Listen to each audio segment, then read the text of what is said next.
Hello everyone. How are you all? I know you must be missing your school.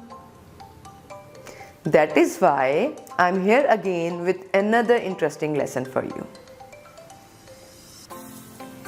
If we look around, we realize that our world is made up of different kinds of materials.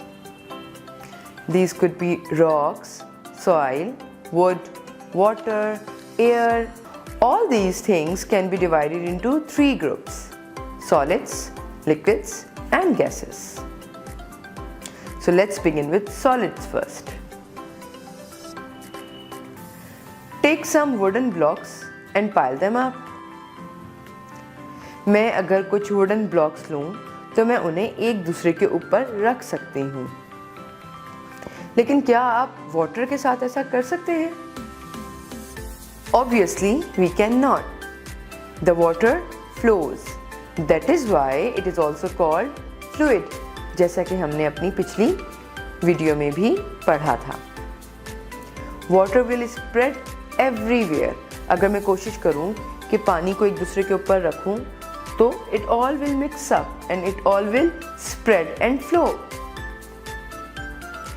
The wooden blocks have definite shape and volume. इसीलिए हम wooden blocks को एक दूसरे के ऊपर pile up कर सकते हैं. We can keep them without a container. पानी को रखने के लिए हमें किसी कंटेनर की ज़रूरत होती है, या किसी भी लिक्विड को रखने के लिए हमें एक कंटेनर की ज़रूरत होती है, जबकि वुडन ब्लॉक्स या सॉलिड को रखने के लिए हमें ज़रूरी नहीं है कि किसी कंटेनर की ज़रूरत हो.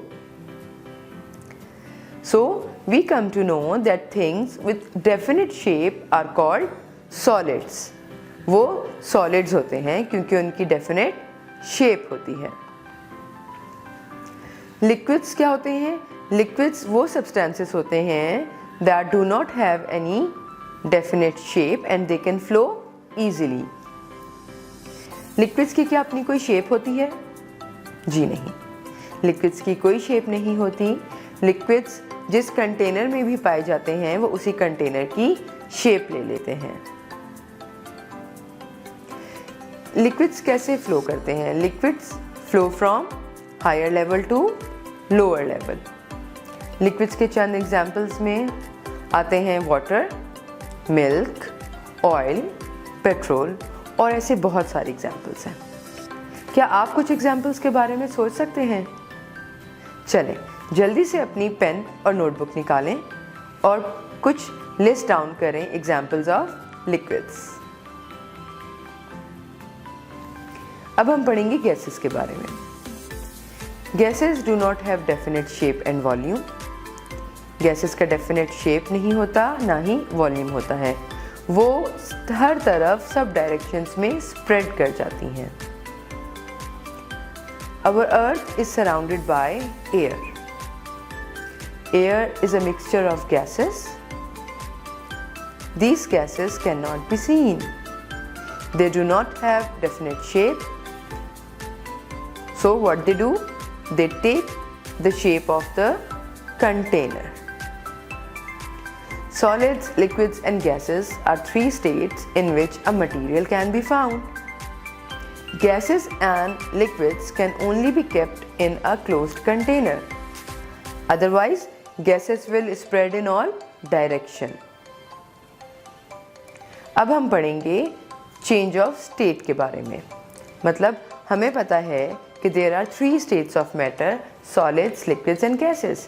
लेकिन इनमें आपस में change कैसे आता है?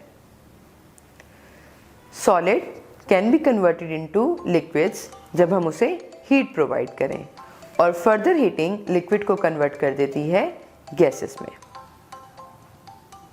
अब बात करते हैं कूलिंग के बारे में. जब हम गैस को कूल करते हैं तो गैस कन्वर्ट हो जाती है लिक्विड में, और फर्दर कूलिंग लिक्विड को कन्वर्ट कर देती है सॉलिड में. इसको एक एग्जाम्पल के थ्रू समझते हैं. Let's take an example of the coconut oil. Coconut oil normally एक लिक्विड होता है when it is at normal temperature. लेकिन आपने अक्सर नोट किया होगा कि इन विंटर इट फ्रीजेस और वो एक सॉलिड फॉर्म इख्तियार कर लेता है।